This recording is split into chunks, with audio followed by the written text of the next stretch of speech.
요한복음 3장 24절로 되어 있는데 23절로 4절까지입니다. 요한복음 3장 23절로 24절.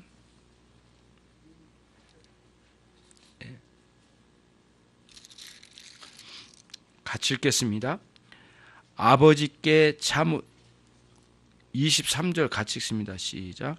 아버지께 참으로 예배한 자들은 신령과 진정으로 예배할 때가 오나니 곧 이때라.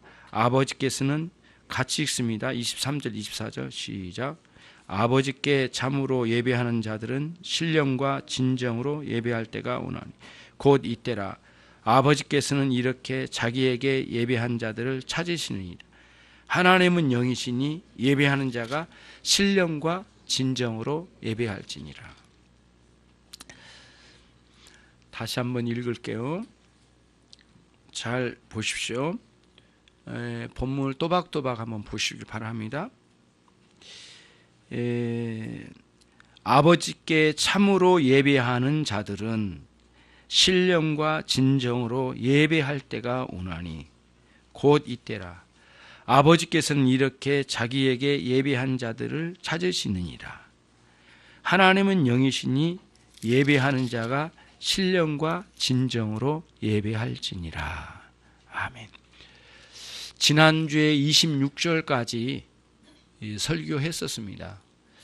오늘 23절과 4절의 말씀을 통해서 다시 참된 예배에 대하여 다시 한번 설교하고자 합니다. 좀 추가적으로 해야 할 내용들이 있기 때문이죠. 여러분의 삶은 예배입니다. 여러분은 예배하려고 하나님께서 부르셨습니다. 여러분의 삶 전체가 예배의 삶입니다. 어느 곳에서 무엇을 하든지 모두 하나님을 영화롭게 하는 예배의 현장입니다. 삶이 예배답지 않으면 이런 공예배에 오는 것도 예배답지 않습니다. 예배가 죽으면 그 삶은 겉으로는 아무리 포장한다 하고 화장한다 할지라도 속은 많이 부패해져 갈 가능성이 많고 실제로 부패한 것을 경험하게 될 것이에요. 그러나 예배가 살아가고 살고 예배가 하나님의 은혜 안에 능력 있게 회복이 되면 여러분의 심령과 삶과 관계와 환경들이 예배가 살아난 여러분을 통해서 또다시 놀라운 은혜로 회복의 역사가 일어나게 될 줄로 믿습니다. 삶이 혼란스럽습니까? 예배가 혼란스럽기 때문입니다. 예배가 잘 정돈됐습니까? 삶이 정돈될 겁니다. 이거는 틀림없는 일이고요. 인류 역사는 하나님께 예배하기 위해서 인류 역사는 존재합니다. 성경 66권은 처음부터 끝까지 예배의 예배자들로 꽉 채워져 있습니다. 성경의 이야기는 예배하는 사람들과 예배하지 않는 사람들의 문제와 관계와 거기서 파생된 폐단을 이야기하고 예배하는 자들의 영광스러움이 무엇인지를 설명합니다. 첫 예배에서 한 사람은 실패하고 한 사람은 성공적으로 예배했습니다. 가인은 사람을 죽이면서까지 자기 예배의 실패를 감추려고 했습니다. 예배의 실패를 감출 수 있는 사람은 단 하나도 없습니다. 그리고 순교를 통해서 끝까지 예배의 순결성을 지켜간 사람은 아벨이었습니다. 가인은 힘과 완력으로 세상을 정복하려고 했고 그는 그런 방식으로 살던 삶에 예배의 실패를 맛보았고 하나님과의 만남이 끊겨지고 그의 삶은 저주로 일관되었습니다. 저와 여러분은 그런 예배 없는 삶에서 예배에 있는 삶으로 돌아왔습니다. 저와 삶의 입맛은 예배의 입맛이 살아나면 모든 삶의 입맛은 살아나게 될 줄로 믿습니다. 예배의 미각이 살면 삶의 모든 미각도 살 것입니다.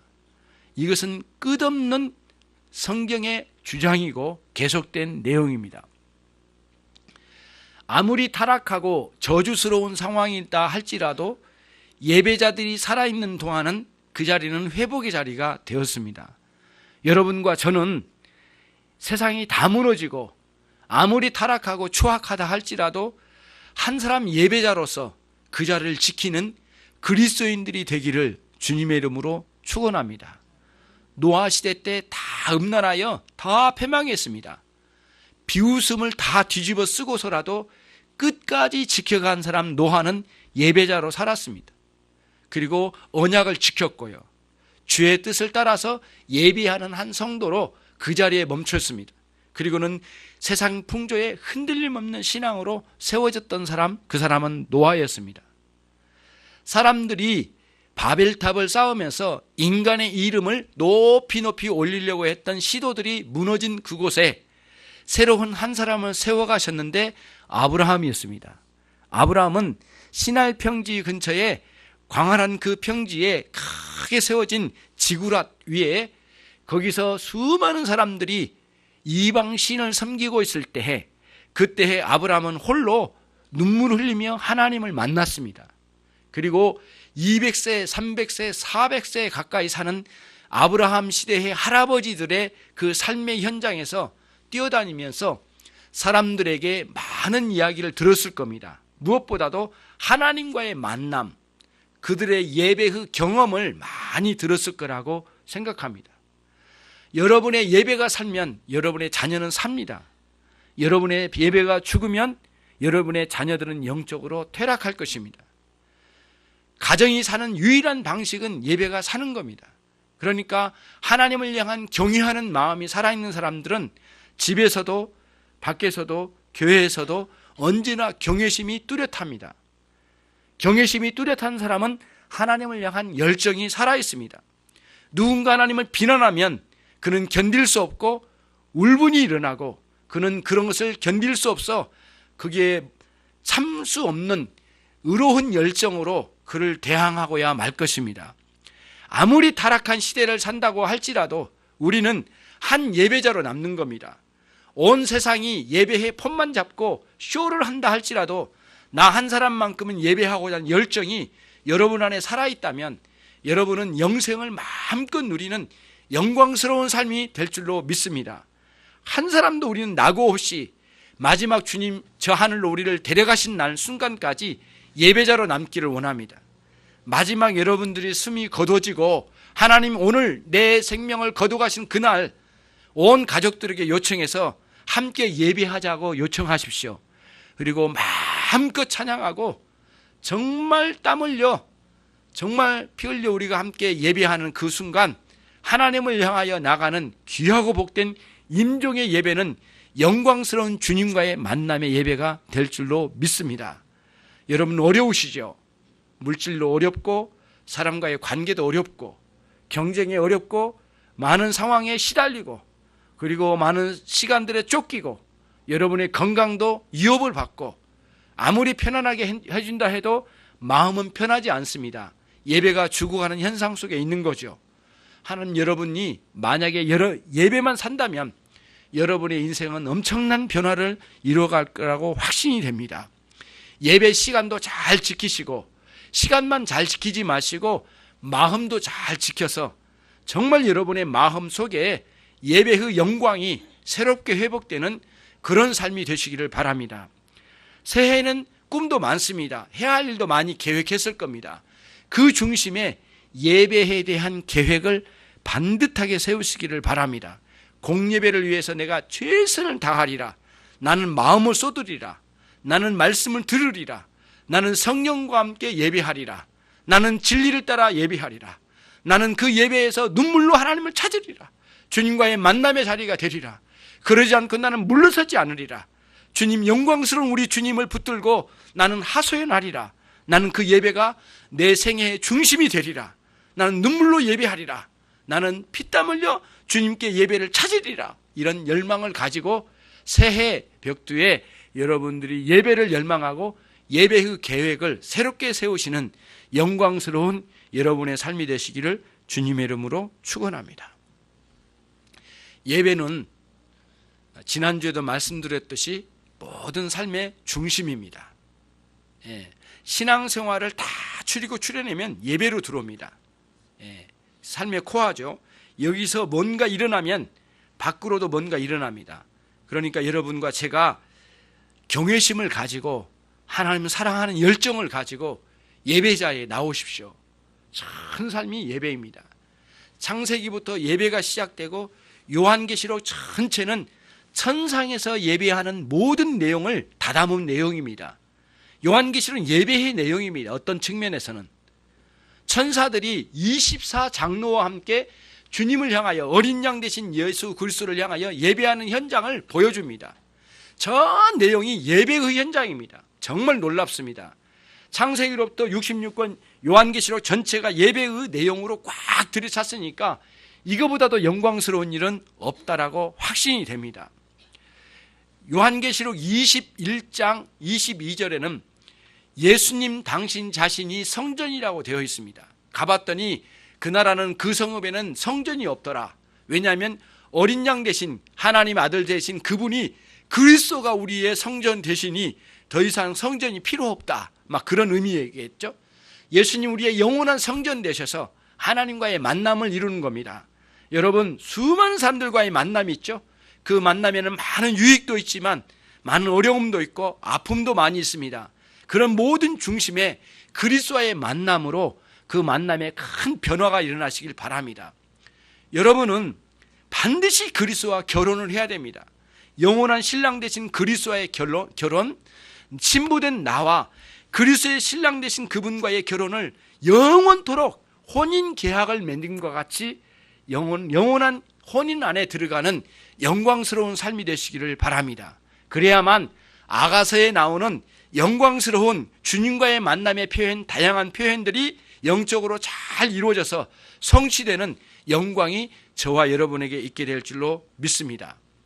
요한복음 전체의 내용을 보니까 성전도 주님이시다. 그렇죠? 진리도 주님이시다. 생명도 주님이시다. 계속해서 그 내용이 여기에 나온 내용이 계속 그겁니다. 영원한 생명의 근원도 우리 주님이시다. 내용 전체가 그런 내용입니다. 그리고 혼인잔치의 첫 번째 필요로 했던 혼인잔치에 필요했던 포도주도 그 자체가 예수님의 피라고 하는 것으로 연결지은 부분으로 하려고 그 첫 번째 결혼식 혼인잔치의 문제를 주님께서 잠재우시고 이것이 다가 아니라고 하는 사실을 어머니 마리아에게 말씀하시고 이후에 피 흘림, 예수님께서 영원한 피 흘림 포도주를 예시적으로 말씀해 준 의미로 예루살렘으로 가신 장면에서 큰 그림을 우리가 보았습니다. 예루살렘 성전도 다가 아니라고 말씀해 주셨습니다. 허물으라고 말씀하시고 이제 우리 주님 그리심산으로까지 오셨습니다. 이제는 이것도 아무것도 아니라고 하는 사실을 말씀하시면서 그리심산에서 예배도 아니고 예루살렘도 예배가 아니다. 이제는 하나님의 영이시니 하나님께 신령과 진정으로 예배할 때가 왔나니 이때가 왔다. 이 말씀해 주신 겁니다. 장소적인 문제 가지고 논쟁이 수천 년 동안 계속되었습니다. 이 모든 것을 끝내시고 우리 주님 이제는 장소적인 문제의 다툼이 아니라 신령과 진정으로 예배하는 때가 도래했다고 말씀하시면서 때, 장소의 개념에서 시간적 개념으로 큰 전환을 이룹니다. 단순한 시간이 아닙니다. 주 예수 그리스도의 만남입니다. 단순한 때가 아닙니다. 그리스도께서 내 인생에 오실 때를 말합니다. 때가 차서 이 땅에 오신 예수 그리스도, 그분이 여러분 인생을 만나게 되면 여러분 안에는 놀랍게 예배자가 될 것이고 저와 여러분은 반드시 신령과 진정으로 예배하는 위대한 역사가 성취되고야 말 것이죠. 그런 때가 오게 된다고 말씀해 주신 것입니다. 단순한 때가 아니라는 것입니다. 시간적 의미로 단순한 주일의 개념으로만 가면 안 됩니다. 그래서 로마 가톨릭이 실패한 것 중에 하나가 단순히 때, 시간에 대한 미신적으로 접근한 것이 큰 문제였습니다. 1년 내내 절기로 다 만들어 놓고 안식이라고 하는 그 날짜에 대한 개념에 날짜 자체의 미신적 마술적 요소가 있는 것처럼 쏘갔던 그런 것들을 모두 제거하고 진정으로 그리스도와의 만남이라고 하는 그 만남의 관계적인 관점으로 이 본문을 해석해 볼 필요가 있습니다. 저와 여러분들이 오늘 이 본문을 통해서 다시 한번 예배에 대해서 생각할 수 있는 시간들이 되시기를 바랍니다.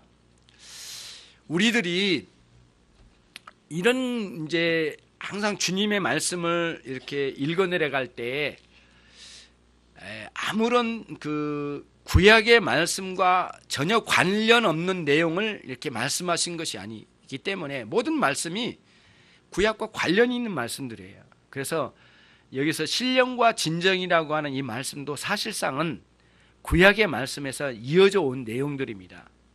그러니까 다시 뒤집어 보면 예수님 오시기 전에도 진정으로 예배했고 신령으로 예배했다고 하는 사실을 알 수가 있어요.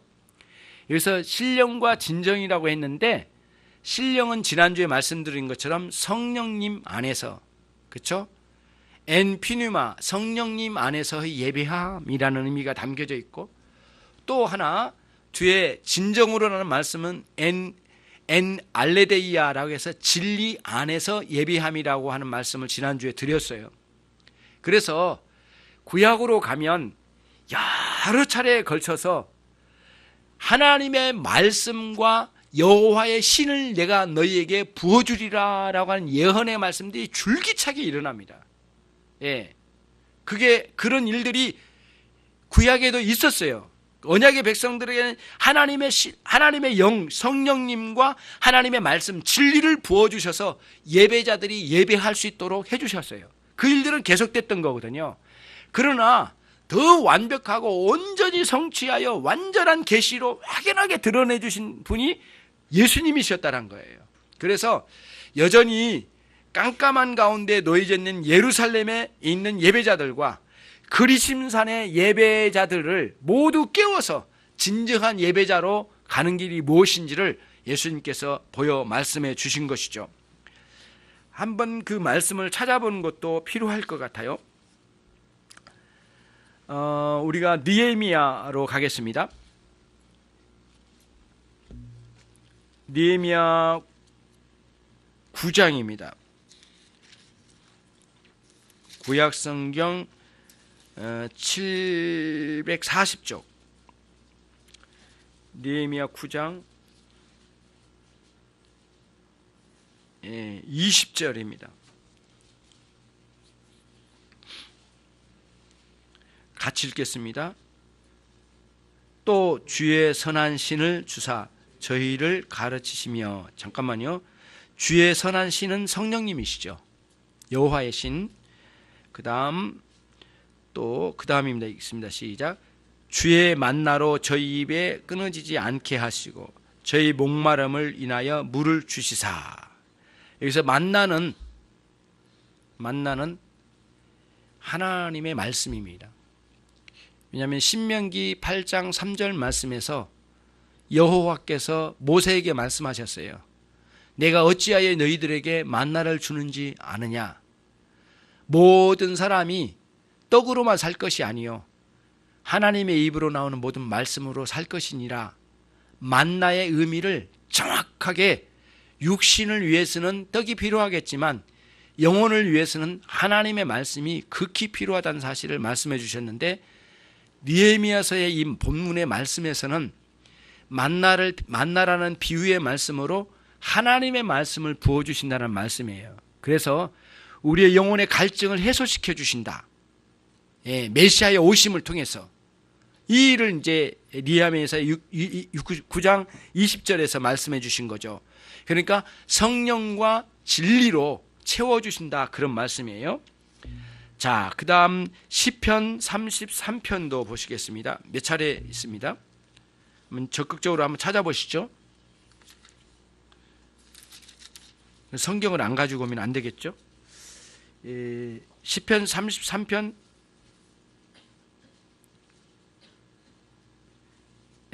시편 33편 6절입니다. 같이 읽습니다. 여호와의 말씀으로 하늘이 지음이 되었으며 그 만상이 그 입 기운으로 이루었도다. 입기운이라고 하는 용어는 히브리어로 르하으라는 단어입니다. 바람, 그 다음에 하면 입기운 나오죠. 입기운, 바람, 호흡, 그 다음에 성령님까지 르하우입니다. 그러니까 구약에서 르하우, 성령님은 르하우, 그러니까 바람이라는 표현으로 많이 써요. 예, 굉장히, 그러니까 그래서 여기서 보면은 만상의 입기운, 하나님의 입기운, 그러면 하나님의 성령님입니다. 하나님의 영이신 성령님을 우리에게 부어주신다는 거죠. 세상을 지으실 때, 하늘을 짓고 만상을 만드실 때, 그렇죠. 여호와의 말씀과 성령의, 그러니까 여호와의 입의 기운으로 성령님을 통하여 지으신다. 이렇게 말씀해 주셨고요. 특별히 더 아주 명료하게 계시해 주신 말씀이 이사야서의 말씀입니다. 이사야서 다 찾아보십시오. 59장. 이사야서 59장 마지막 절 21절.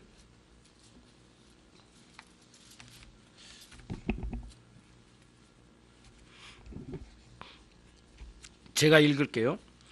여호와께서 또 가라사대 내가 그들과 세운 나의 언약이 이러하니 곧 내 위에 있는 나의 신과 내 입에 둔 나의 말이 이제부터 영영토록 내 입에서와 내 후손의 입에서와 내 후손의 후손의 입에서 떠나지 아니하리라 하시니라. 여호와의 말씀이니라. 자, 그쵸? 여호와께서 내 위에 나의 신, 여호와의 신 성령님, 내 입에 둔 나의 말, 여호와의 말씀.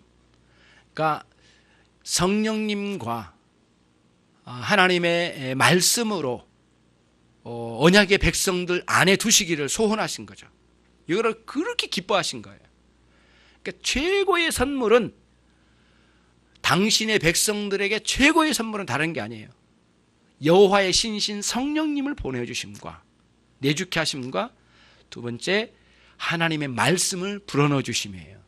두 가지를 놓치지 않는 거예요. 예. 그러니까 신앙생활은 이 성령님과 말씀을 추구하는 신앙생활의 균형을 이루어가는 신앙생활이에요. 한쪽으로만 치우쳐져 가면 안 됩니다. 예. 한쪽으로 치우쳐져 가는 그 오순절파의 문제는 큰 문제를 낳아요. 갈수록 문제가 많아요. 앞으로 더 그럴 겁니다. 굉장히 문제가 많고요. 성령님만 추구했던 제세례파는 16세기의 종교개혁자 중에 가장 열정적인 사람인데 가장 타락을 했습니다. 예. 아이러니하죠. 가장 열심히 하나님 섬긴다고 했던 사람들이 성령의 역사하심을 막 주고하고 하나님의 말씀을 다 뒤로 빼버리고, 그리고 직접 계시를 듣겠다고 하는 그런 오만한 자세로 진리를 무시한 그거에는 무너짐이 있었어요. 그래서 나중에 이단으로 규정되고 다 멸망했어요. 예. 엄청난 피해를 많이 입혔죠. 독일과 네덜란드 쪽에요.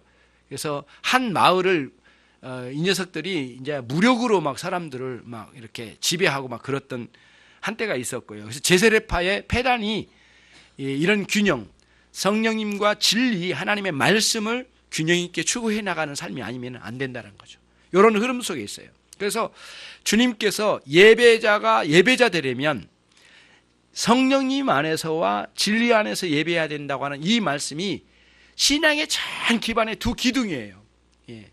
솔로몬 성전의 두 기둥과 같이 두 기둥이에요. 우리 신앙의 두 기둥이에요. 굉장한 의미가 이게 담겨져 있습니다. 여러분, 기왕 이제 말씀을 쭉 찾아가고 있으니까요. 요한계시록 3장을 가보겠습니다. 예, 요한계시록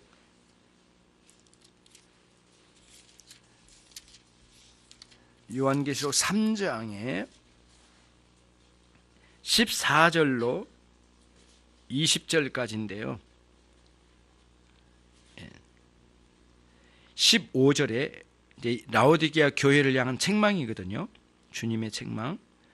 내가 내 행위를 아노니 네가 차지도 아니하고 더웁지도 아니하도다. 네가 차든지 더웁든지 하기를 원하노라. 무슨 말씀이냐면 우리의 신앙은 더웁든지 차든지 둘 중에 하나를 택하라기보다는 두 개의 균형입니다. 성령의 충만함은 뜨거운 열정으로 우리를 이끌어갈 거예요. 진리의 말씀은 차갑고 냉철한 판단력을 주실 거예요. 그러니까 성령님과 진리의 충만함은 그러니까 덥든지 차갑든지 한쪽을 택하라는 게 아니라 정확하게 말하면 양쪽의 균형을 이루는 거예요. 라오디게아 교회는 그런 균형을 이루지 못함과 아무것도 없을 가능성도 많을 가능성이 있지만, 우리는 둘 중에 성령님과 진리 중에 하나를 택하여 가는 그런 방식의 신앙생활이 아니에요. 예. 그래서 여러분, 이제 개혁신앙의 이렇게 역사를 보면 대륙의 개혁신앙 중에 네덜란드 개혁교회의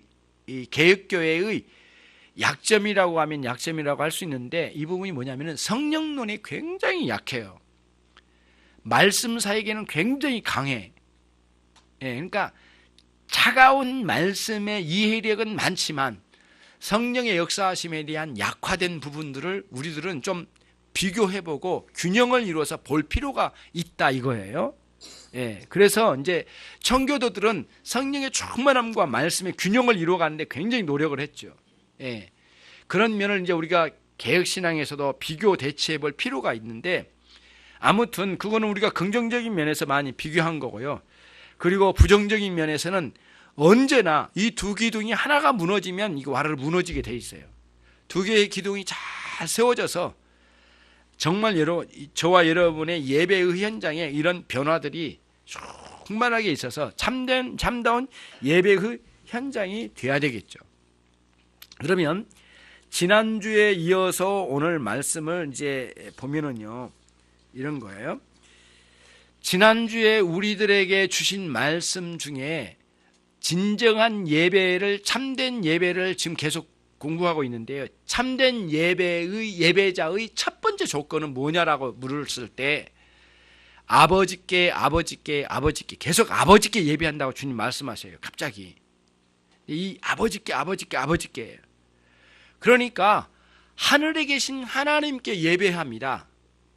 예, 하나님께 예배한다는 말씀은 성부, 성자, 성령 삼위 하나님께 공통되게 예배한다는 뜻이에요. 하나님께 예배한다는 말씀은. 근데 오늘은 아버지께라는 말씀이 있어요.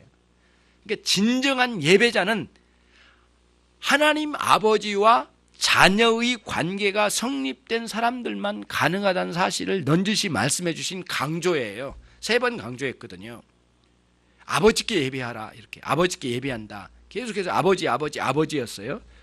그러면 저와 여러분은 하나님과, 하늘에 계신 하나님과 우리 사이에 아버지와 자녀 될 수 있는 유일한 길은 예수 그리스도를 통하여서만 되는 거예요. 예수 그리스도의 중보자 되신 그분의 역사하심으로만 진정으로 하늘에 계신 아버지를 나의 아버지로 고백할 수가 있다 이거죠. 그 참다운 관계예요. 신앙은 정확하게 말하면 그 뼈대는 관계입니다. 하늘에 계신 하나님 아버지와 우리 아버지와 땅에 있는 우리 사이의 관계가 신앙이에요. 예. 그 관계가 아주 생생하게 사느냐라고 하는 것은 신앙의 충만함이고, 그 관계가 뼈대만 있고 거의 살은 없고 무너져버린 것처럼 되어 있다. 그거는 거의 신앙이 죽어져 가는 거거든요. 예. 그러니까 이 하나님과 자녀된 관계가 생동감 있게 살아있으려면 반드시 성령 안에서의 삶, 진리 안에서의 삶, 이 두 가지 요소가 끝없이 계속되는 거예요. 예. 그러면서 창세기로부터 계속적으로 요한계시록까지 계속 이어져서 예배의 현장을 계속적으로 보여주고 예배자와 비예배자 사이에 비교를 보여주시는 과정이었는데, 천성에서 예배할 때까지라도 계속해서 성령 안에서 진리 안에서 예배가 계속됩니다. 이거를 우리는 놓치지 말아야 되겠어요. 그런 의미로 오늘 이제 우리가 두 가지를 가르침 받았는데, 지난주에 말씀드렸지만 우선은 첫 번째는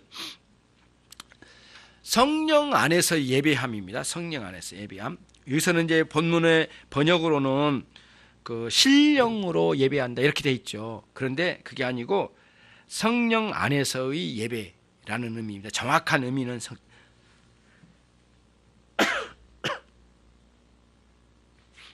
성령 안에서 예배입니다.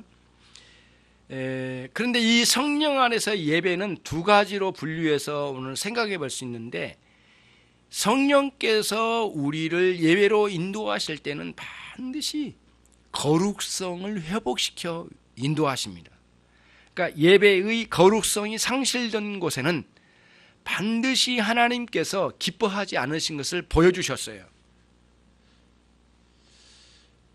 신약 성경에서는 이제 우리가 알고 있는 것처럼 그 사도행전 5장에 나타난 아나니와 삽비라 사건은 교회의 거룩성, 예배자들의 거룩성을 향한 하나님의 특별한 계시의 실행이었어요. 아나니와 삽비라가 죽은 사건을 불행 그 정도, 아니면 단순히 사람 죽음의 무서움 그 수준이 아니라 교회가 교회되도록 거룩성을 확보하시는 하나님의 긴급한 역사였습니다. 이게 아나니와 삽비라 사건이에요. 이게 굉장히 중대한 사건입니다. 그 이제 6장으로 넘어가면, 사도행전 6장으로 넘어가면 교회 안의 질서입니다. 헬라파 유대인과 히브리파 유대인 사이의 다툼 또는 분쟁 또는 하나 되지 못함, 거기서 일어난 문제를 가지고 사도들은 7집사를 세워서 공개하는 일을 담당하게 하고, 사도들은 말씀과 기도에 전무하겠다라고 하는 대선언이 나타나요. 그래서 이제 일이 분담돼요. 그래서 처음으로 집사제도가 시작되거든요. 6장부터, 사도행 6장. 내면의 질서, 그 다음에 교회의 거룩성. 그러니까 예배도 마찬가지예요. 진리의 말씀으로 질서를 이루고 성령의 역사하심으로 각각의 성도들이 거룩성을 확보되어야 돼요. 이게 성령 안에서 예배의 굉장히 중요한 요소예요. 여러분, 여호수아서에 나타난 아간이라는 자가 거기서 전쟁의 노획물을 숨겨가지고 죽임을 당하죠. 예배자들의 거룩성을 확보하시는 하나님의 긴급한 역사입니다. 요 관점으로 보셔야 돼요. 단순히 전쟁에서 도둑놈 하나 잡았다 이 수준이 아니에요. 그게 아니에요. 아간 사건은 그런 사건이 아니에요. 여호수아의 전쟁은 예배를 회복하고자 이 땅에, 그 땅에 예배되지 않는 것들을 제거하고 참다운 예배를 회복하는 예배의 회복을 위한 전쟁이었어요. 그러니까 성전이죠. 굉장히 놀랍죠. 그런 의미에서 이제 우리들이 아간의 사건도 예배자를 순결케 하시는 하나님의 역사, 그 다음에 이쪽에 아나니아와 삽비라도 예배자를 거룩하게 하시는 하나님의 위대한 역사. 두 아씨가 문제가 많네요. 그렇죠? 구약의 아씨, 아씨라고 할 수 있나? 아간과 아나니아, 이 두 아씨가 문제를 일으켰는 하나님께서 이네들을 딱 이렇게 하시고 교회의 거룩성을 확보하신 거죠. 그러니까 신령과 진정으로 예배한다고 할 때 거룩하신 하나님을 향한 거룩한 무리들이 예배를 하는데, 이 예배에 거룩성이 확보되지 않게 하는 많은 것들과 이겨가야 돼요. 그렇죠? 여러분들을 예배하지 못하게 하는 요소가 세상에는 많아요. 건강을 해치거나 사람들과 관계의 문제로 교회를 못 나오거나 여러 가지 상황들이 많이 있잖아요.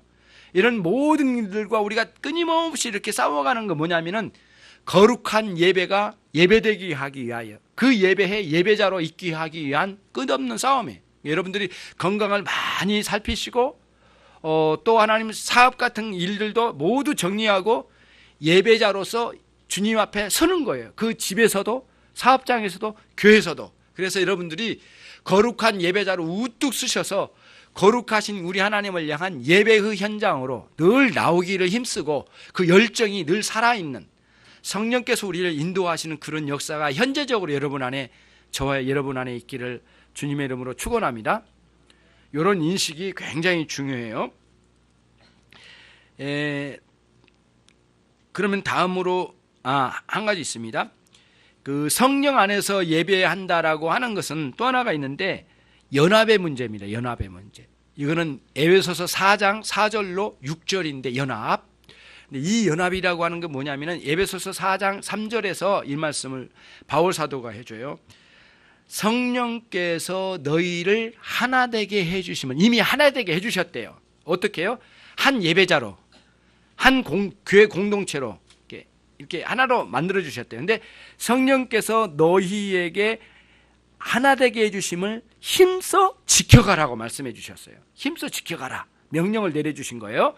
근데 어떻게 하냐면은 용서함으로, 서로 사랑함으로, 서로 용서하고 사랑함으로 그 화평을 이루어가라고 명령이 내려져 있어요. 그게 에베소서 4장 1절로 6절로 쭉 나오거든요. 그러면서 뭐라고 또 나오냐면, 어떻게 하나됨이냐면은 에베소서 이제 4장로 6절로 보면은 몸도 하나요. 몸은 뭐냐면 예수님의 몸이입니다. 교회를 말합니다. 몸도 하나요.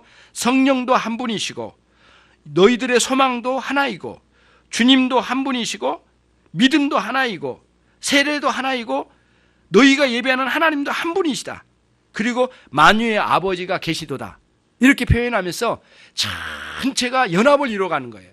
그러니까 공예배는 모든 성도들이 흩어졌다가 어떤 사람은 수요예배 나올 수도 있고 안 나올 수도 있고 막 그런 상황이 있지만은 이 공예배만큼은 하나를 이루어가는 그런 예배가 되는 거예요. 그래서 내가 혹시 몸이 아파가지고 교회를 못 나갈 때 해도 내 정신과 마음은 예배당에 있겠죠. 그렇죠?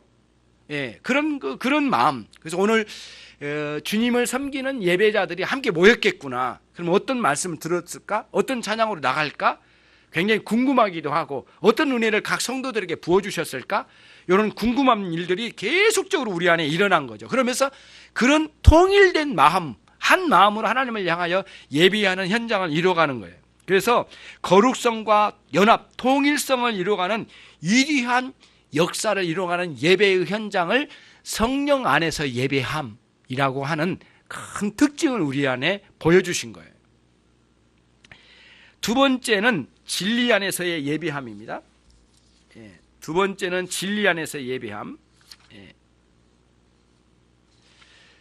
진리 안에서 예배함이에요. 자, 그러면 무슨 뜻이냐면은 진리 안에서 예배함이라고 하는 것은 반드시 예배의 대상을 제대로 알아야 된다는 뜻이에요. 하나님을 아는 지식이 정확해야 된다는 거예요. 근데 여러분, 완전한 지식은 없습니다. 그러나 하나님을 바르게 알아가는 지식의 진보는 있습니다. 신앙은 진보입니다. 완전한 상태가 아니에요. 신앙은 계속 진보예요. 이렇게 성숙이에요. 모든 신앙은 성숙을 이루어가는 겁니다.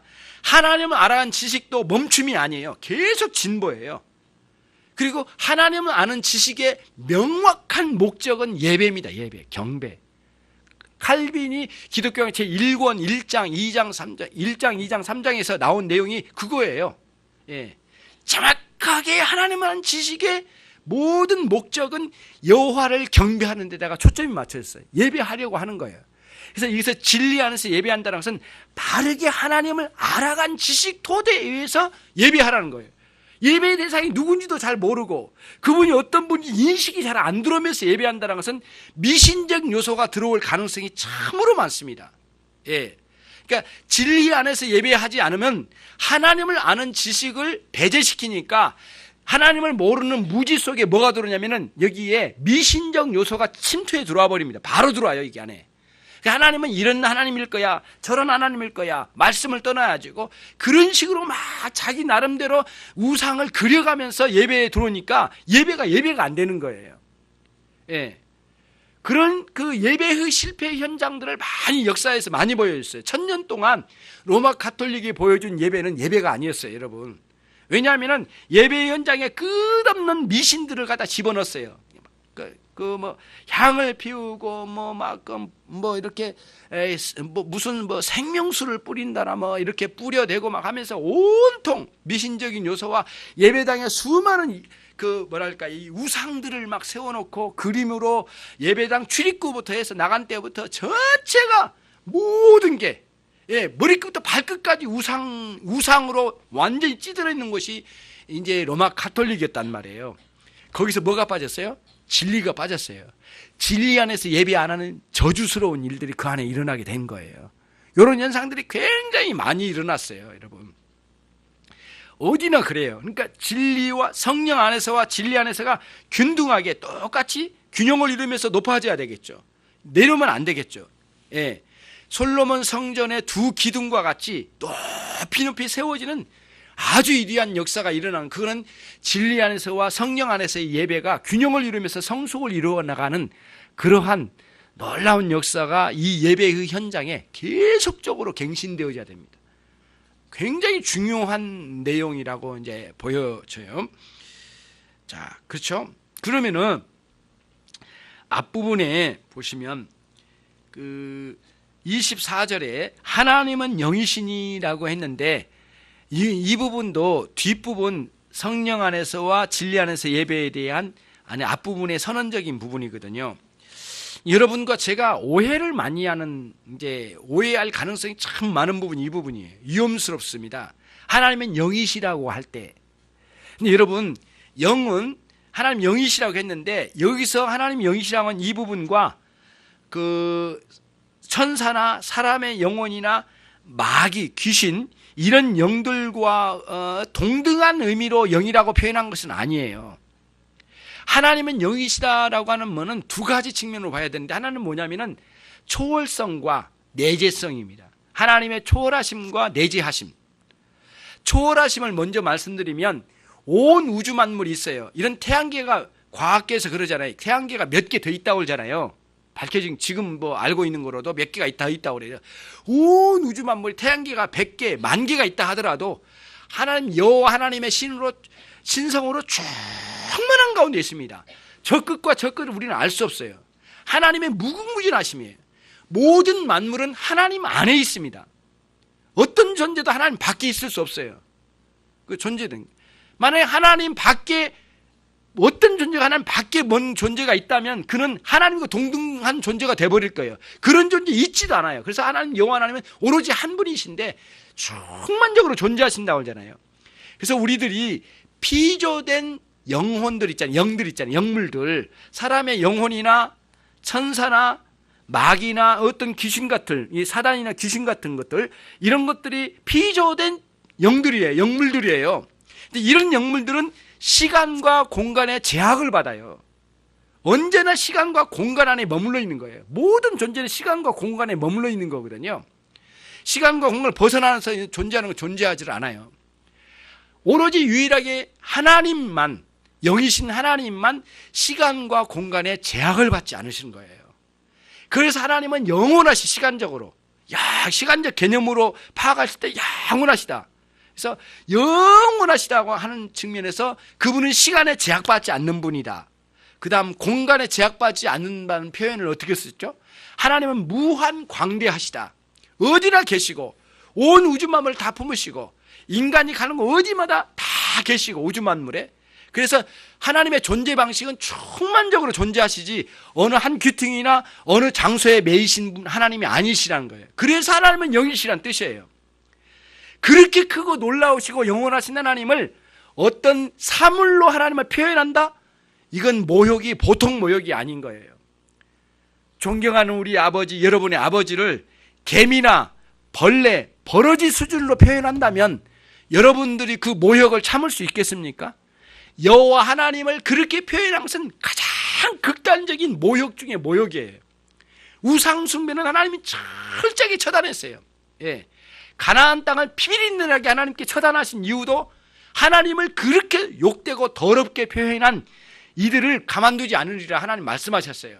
지금은 아니다 이런 말씀하시면서 그의 죄악들이 관영할 때에 나는 그들을 가만두지 않으리라. 그리고 난 너희들을 거기다 심으리라. 이런 말씀을 이스라엘 백성들이 말씀해 주셨잖아요.